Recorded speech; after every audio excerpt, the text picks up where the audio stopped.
I don't even know why I'm recording this. Maybe because I need someone to believe me.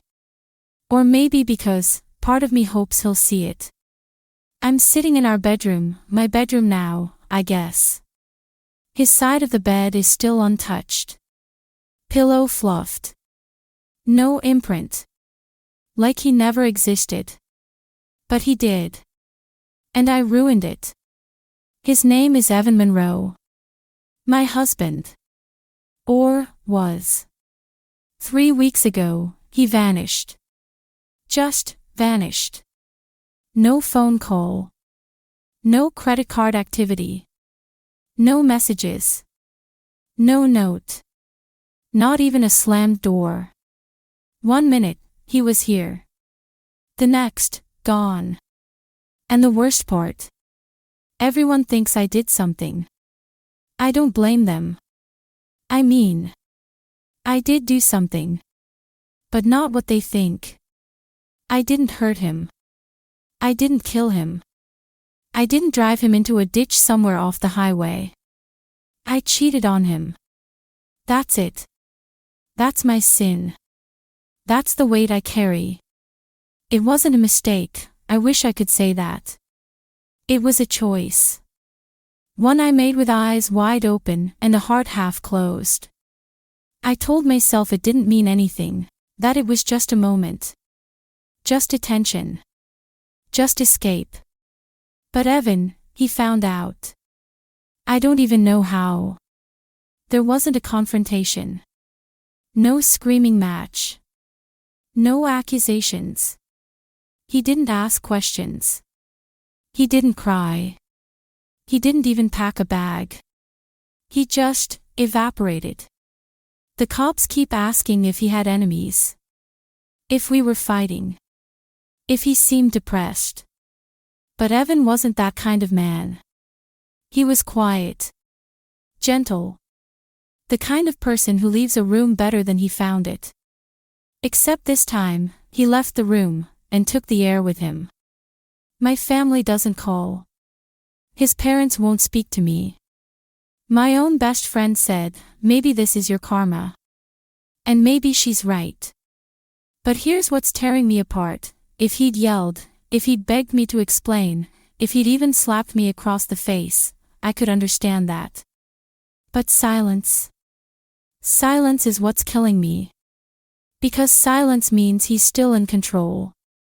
And I don't know where the hell he's taken that power. All I know is, he found out I cheated, and then, nothing. People always say our marriage looked perfect.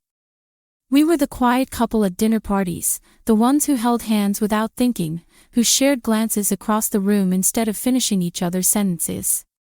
Evan was never loud. Never dramatic. He was the kind of man who folded laundry without being asked, who remembered my tea order even when I forgot it myself. But somewhere along the way, we stopped reaching for each other. It wasn't a fight. Not even a moment, really. More like a slow fade, like one of those old songs you forget you used to love. Evan was working longer hours. I was drowning in deadlines at my marketing job. And when we were home, we just coexisted. He'd sit in the living room reading or coding. I'd eat in the kitchen scrolling through my phone. We were side by side, but never touching. And then came Derek. He was a colleague. Charming. Effortless. The kind of man who complimented you with his eyes before he said a word. He noticed things, my hair, my laugh, the way I chewed my pen when I was stressed. Evan used to notice those things too, once. At first, it was harmless. A joke here. A coffee there. Then the long lunches, the text messages, the late-night brainstorming sessions that had nothing to do with work. He made me feel seen again. I didn't go looking for love. I wasn't even looking for excitement. I just wanted to feel wanted. But Derek was a mirror. He only reflected what I gave him. It wasn't real. I see that now. He was selfish. Impatient. quick to disappear when I didn't give him enough attention. And yet, I kept choosing him. Over and over. Quietly. Secretly. Like I was gambling pieces of my soul. Evan knew. Maybe not right away, but he knew. He started journaling more. I'd find notebooks shoved into drawers, pages half torn or scribbled through.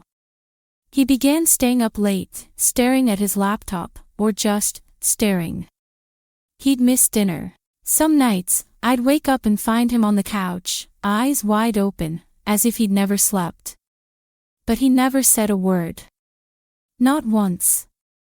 One night, I caught him watching me from across the hallway. I'd just come out of the bathroom. Our eyes met, and held, for longer than they should have. He didn't ask me anything. I didn't say anything.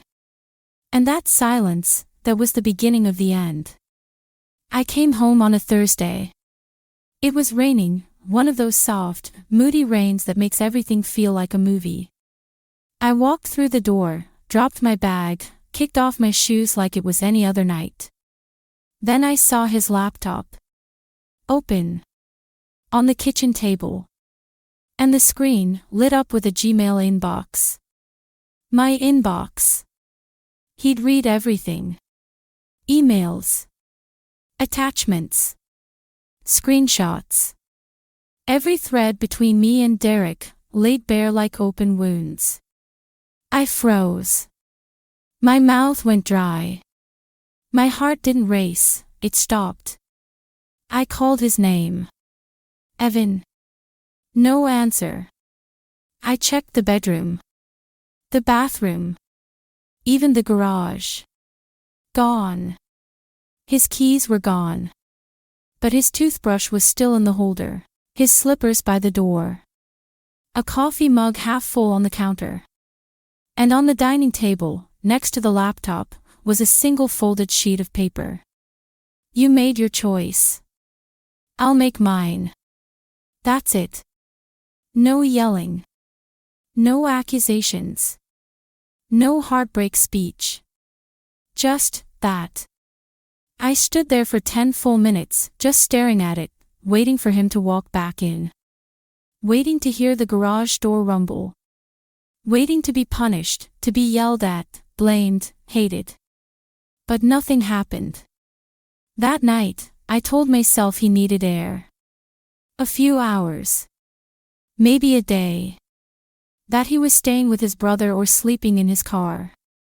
He just needed to breathe. But time became terror. By morning, his phone was off. Voicemail. By afternoon, he'd missed a Zoom meeting for work. By the next day, his manager emailed me, haven't heard from Evan. Everything okay? I wanted to scream. By day 3, I filed a missing persons report. Sat across from a stone-faced officer while trying to explain how a man could vanish without leaving a single fingerprint behind. When they asked, was he upset about anything? I told them the truth, he found out I cheated on him. And suddenly, the room shifted. They didn't say it, but I felt it. They were wondering if I'd done something worse. I called Lena. My best friend. The one person who would give it to me straight. She came over with groceries and a look I couldn't quite read. I told her everything. Between sobs and half-finished sentences. She listened. Then said quietly, maybe he's not punishing you, Ratch. Maybe he's just protecting himself. From you. That was the first time it hit me. Maybe I wasn't the victim. Maybe I wasn't even the villain. Maybe I was just the reason he had to disappear. The silence didn't just fill the house, it followed me everywhere. I started hearing his voice. In the hum of the fridge. In the shuffle of sheets. In my own breath. I'd be brushing my teeth and swear I'd hear him whisper my name behind me. I'd turn, and nothing, just my own reflection, staring at me like it didn't recognize who I was anymore. At night, I'd wake up drenched in sweat, convinced he was standing at the foot of the bed. But there was never anyone there. Just a cold ache on the pillow where his head used to be. The people around me started disappearing too. My coworkers avoided me like I was contagious. No more lunch invites. No more hallway smiles. Derek. He vanished the moment Evan did, stopped texting, blocked me on everything. Coward. Even my parents, God, even they kept their distance. My mother dropped off food in silence. My father wouldn't look me in the eyes. It felt like I'd committed a murder and just hadn't realized it yet. I was desperate for answers, any connection, so I called Evan's brother, Lucas. He picked up after the fourth ring. "Rachel," he said, his voice tight. "I was wondering when you'd call. Do you know where he is?" I asked, hope flooding my chest. A long pause. Then, "He always knew, you know, about you and that guy. He didn't want to believe it. He just hoped you'd stop before it broke him." That shattered me. The police finally assigned a lead investigator, Detective Clara Vance. Early 40s. Measured voice. Sharp eyes. She came by the house, walked through every room like she could smell guilt in the walls. "Did Evan ever threaten to leave you?" she asked, her tone clinical. I shook my head. "No. That's the worst part. He never fought me. He just left." She jotted something down. Then, almost like an afterthought, she added, "There's been no activity on his phone. No purchases. No logins. Nothing." My heart sank. But then she looked up. "Except for one thing." I blinked. "What?" "A single ping," she said. "4 days ago. Somewhere near Maple Ridge." "Does that mean anything to you?" It did.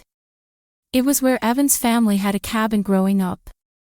And suddenly, for the first time since he vanished, something inside me began to tremble. Not with grief. With fear. I didn't even tell Detective Vance I was going. I just got in my car and drove. The road to Maple Ridge was long and winding, lined with pine trees and fog that hugged the windshield like ghosts. I hadn't been to Evan's family cabin since our first year of marriage. We used to escape here when life got loud. Funny, now I couldn't hear anything. The driveway was overgrown. No tire tracks. No signs of life. But something in my gut told me he had been here. I pushed the door open. It creaked like it hadn't moved in years. Dust everywhere. Furniture draped in sheets. The air smelled of wood, thyme, and something sour underneath it all. Then I saw it.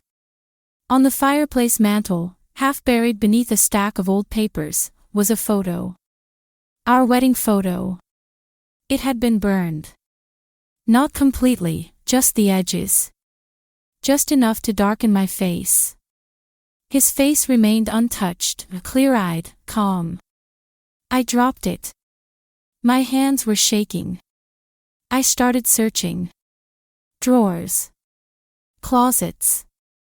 Every corner. And then I found it. A worn leather journal tucked inside a bedside table drawer. I recognized the handwriting immediately, his. Most of the pages were blank. Except for the last one. Maybe disappearing is the only way to make her feel what I felt all along. I couldn't breathe. I fell to my knees. The room spun. I screamed into my palms until my throat went raw.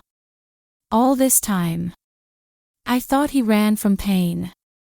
But he'd been orchestrating mine. I grabbed at the drawer again, almost blindly now, and that's when I saw it. A black flip phone. A burner. I flipped it open. Battery still had power. 3 messages.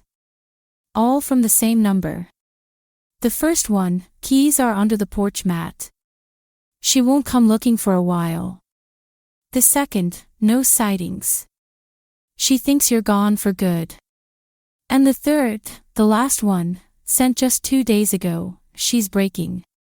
Just like you said she would. Turns out, she doesn't know how to live without someone to blame.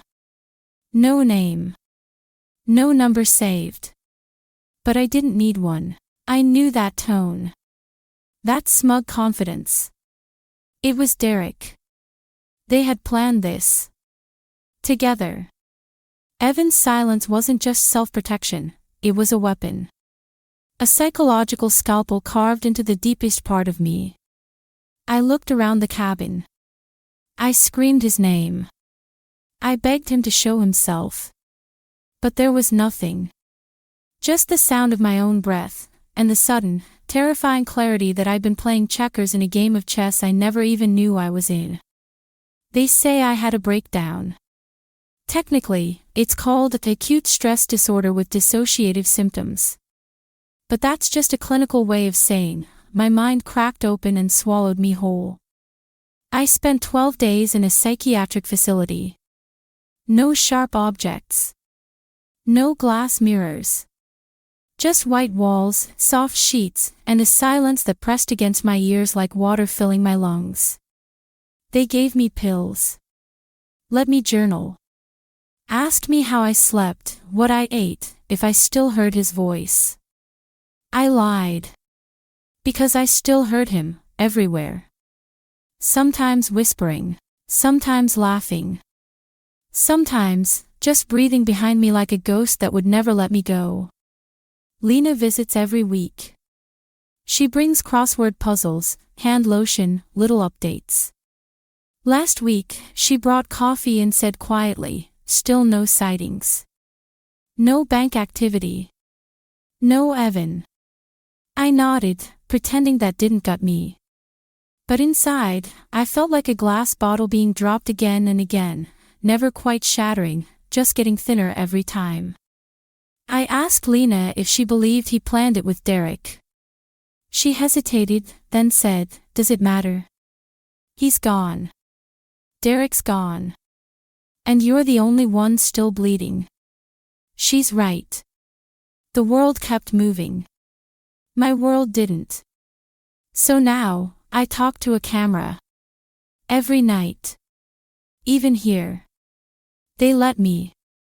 I record myself in case he ever watches. In case he ever wonders if I really broke.